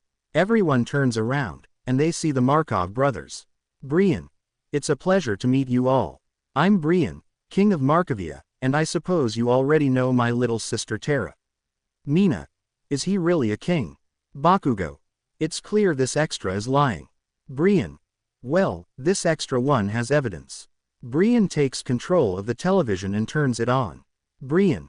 I present to you, Markovia. Mina. That's incredible, Brian. And, I present to you my parents, the former kings of Markovia. Mina. Ooh, God. Seeing Terra and Brian's mother. Terra sends Mineta flying with a rock. Momo. What happened to your parents? Brian. Well, they passed away, Terra, and I don't like to talk about it. Todoroki. I'm sorry to hear that. I also have a few difficult issues with my family, and I can understand what you're going through. Brian. Thank you for your understanding, my friend. Con Harper. She was loading ammunition into 2 automatic weapons. Violet. I'm not sure about this. I don't want you to get hurt, or worse, blew it. Harper approaches Violet and kisses her on the forehead. Harper. My sweet and tender Violet, don't worry, everything will be alright, and I promise you, I won't let anything hurt me. Violet. Are you serious? Harper. I swear. Violet hugs Harper tightly. Harper returns Violet's hug and kisses her passionately. With Izuku, he and Leon continued talking. Leon. On Zadie's 2nd birthday, she transformed for the first time. She was so cute, shows a photograph. Izuku. How cute, she looks like her mother. Leon. If that's the case, looking at the image with some sadness, I miss them quite a lot. Izuku approaches him and places his hand on Leon's shoulder. Izuku. Don't worry, everything will be alright, we're going to save them. Leon nods with clear confidence in Izuku. A few minutes later, on the outskirts of Musafatu, Leon and Class 1A could be seen in a cabin on the outskirts of Musafatu. Leon. They'd better not say a word about the plan. Iida. We're still not entirely sure about trusting you. Leon. Believe what you want, kid, but Izuku and the outsiders are their only hope now. At that moment, A portal opens in front of them. A burly, muscular man comes out of the doorway. Savage Vandal. You took longer than expected, Leon. Leon. It was difficult, but no prey escapes the ultimate predator. Savage Vandal. Your wife and daughter would be delighted to hear you now, but it's clear they still can't. The lion glares at the Savage Vandal with great hatred. Savage Vandal. Okay, let's continue. Mechanical tentacles emerge from the portal and capture Class 1A, dragging them into the portal. All the students enter the portal, and the wild vandal looks at Leon with a smile. Savage Vandal. I'll call you to ask for the next group of metahumans. See you soon, partner. A wild vandal enters the portal, and it closes. Leon takes out his phone and dials Izuku's number. Leon. He fell into the trap, everything is ready to begin. We found ourselves in the Outsiders tower, and everyone was preparing in case something happened. Terra. Okay, now it all depends on the students. Brian. I hope they don't ruin it. Izuku. I hope so. In Apocalypse, a portal opens, and the students would come out of it. The students were shocked to see everything in front of them. Uraraka. By all the heavens. At that moment, some creatures approach them. Savage Vandal approaches the creatures. Savage Vandal. Tell your leader I'm bringing him more metahumans for his training. The creature nods and flies away. Savage Vandal. The rest, take these young people to the other metahumans, they could surely serve as experiments. The creatures nod, and they take Class 1A to what looked like a dungeon. A few minutes later, at the Youth Center for Metahumans, everyone was ready for anything. Megan. We're taking the residents to a safe place, just in case something unfortunate happens. Izuku. I hope that's not the case. Izuku pulls a mother box out of his pocket. Scrapper. Are you sure they can? Izuku. I hope so. With Class 1A, they had arrived at a dungeon, in which several metahumans were being held captive, including Leon's daughter and wife. The students are taken to separate cells.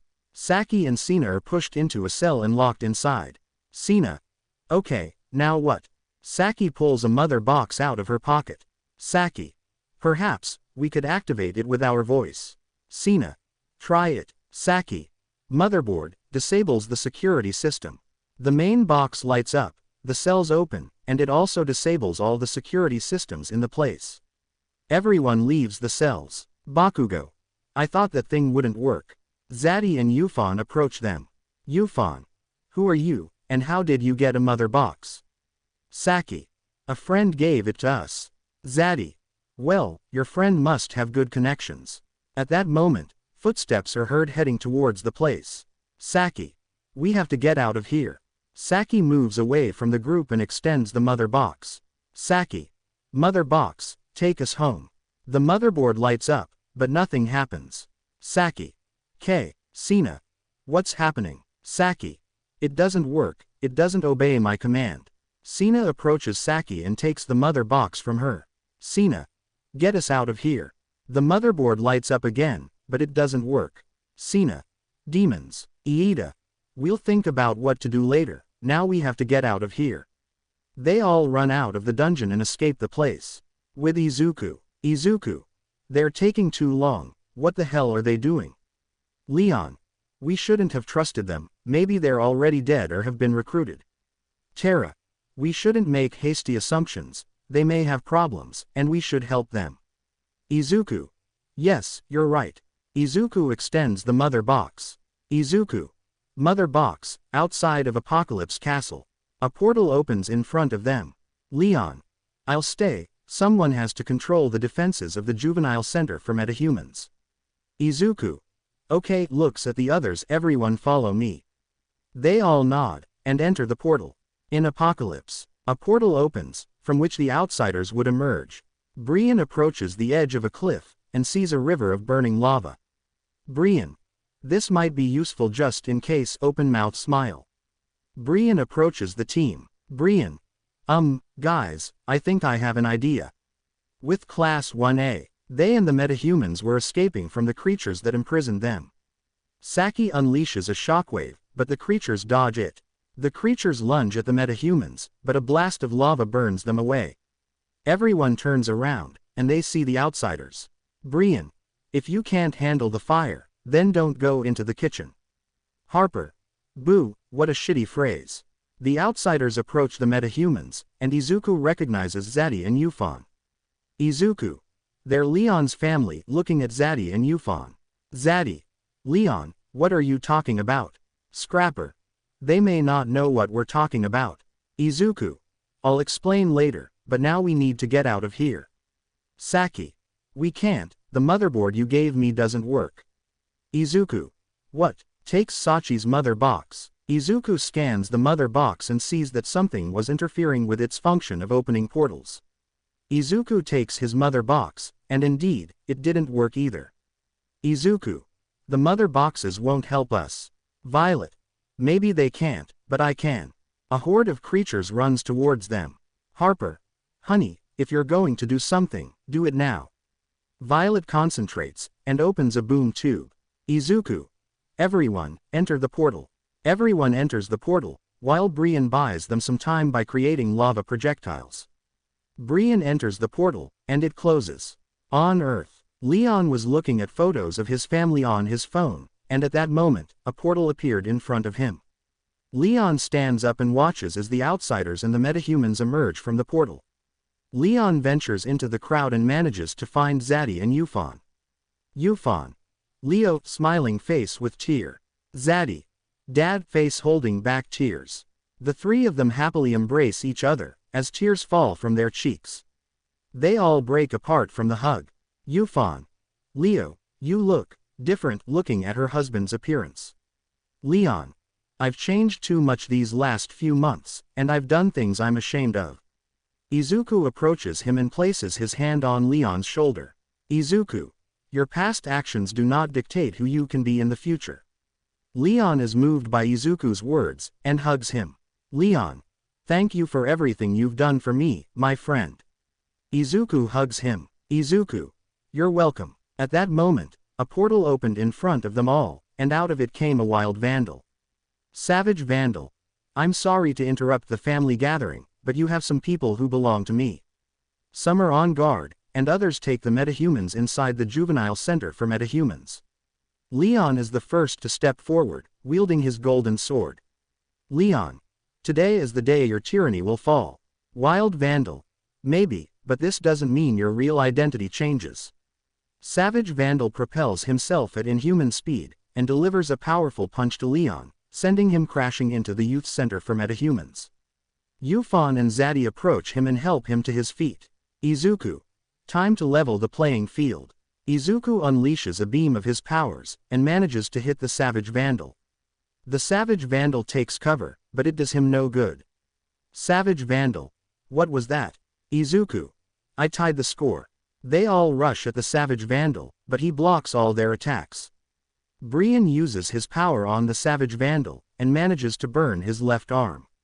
Savage Vandal sends Brian flying, and would see that his skin was not regenerating. Savage Vandal. You erased my powers, looking at Izuku. Izuku. You're welcome, grin. Savage Vandal lunges at Izuku, but he manages to dodge him with his wings and boosters. Izuku attacks him with his sonic weapon, but the Savage Vandal dodges it. Harper starts shooting at him with his pistols, but the Savage Vandal dodges his shots. Terra. Maybe you should be more still. Terra raises her hand, and a huge stone crashes into the Savage Vandal, breaking his legs. The Savage Vandal would try to stand up, but pain and exhaustion prevented him. Izuku approaches him, and transforms his right hand into a stinger. Izuku was about to finish the job, but he felt a hand on his shoulder. Izuku turns around and sees Leon, who was leaning on his sword. Leon. Let me do it. Izuku nods, and gives Leon free rein. Savage Vandal. You are not capable of doing it, you are a simple tool that needs someone to function. Leon. Maybe you forgot, but I said I was the top predator, and this predator is wilder than you. Leon plunges his sword into the head of the Savage Vandal, ending his life. The lion steps back and lets out a cry to the sky, which sounded like a lion's roar. That same night, police patrols, news crews, and League members were on the scene. Artemis and Rocket place the dead body of the Savage Vandal in a freezing capsule. Rocket. Rip Hunter would be proud of these guys. Artemis. Yes, but I think the league won't be that bad. With Izuku. He and his friends were being interviewed by reporters, but Izuku sees Batman arresting Leon. Izuku. Hey, Batman, what the hell do you think you're doing? Pushes Batman away from Leon. Leon. Okay, buddy, I asked you to arrest me. After all, I accomplished my mission. My family will be safe now, and my masked comrades will protect them while I serve my sentence. Izuku didn't know what to say. Leon. I appreciate everything you did for me, but it's time I paid for my crimes. Izuku approaches him and hugs him. Izuku. I'll visit you from time to time. Leon. I will wait eagerly, my friend. Batman puts the handcuffs on Leon, and they both get into the Batmobile. The Batmobile starts up, and Izuku watches as it leaves the place. A few minutes later, Izuku and Terra were on the roof of the youth center for metahumans. Terra. The families of the metahumans are here, and Class 1A is being interviewed. How are you feeling, Izuku? I should feel good, but I don't know how to react to this. Scrapper pats Izuku on the head with one of his beetle legs. Terra. Well, maybe I know how to cheer you up. Izuku. See you. Izuku couldn't finish, as Terra grabbed him by his suit and kissed him passionately. Izuku doesn't object or anything, and just lets himself be carried away by the moment. Meanwhile, everyone was watching them from below. Harper. That's my boy, smirk thumbs up. Saki. I knew she'd go far, but I didn't expect it to be this fast, hushed face. Meet Toru. Smiling face. Brian. I couldn't ask for anything better for my sister, open mouth smile. Bakugo. Not bad, Deku. Izuku and Terra break apart from the kiss, and just look at each other with big smiles. The end. I hope you guys enjoyed this video. Please make sure to like and subscribe to the channel, and now we will see you in the next video.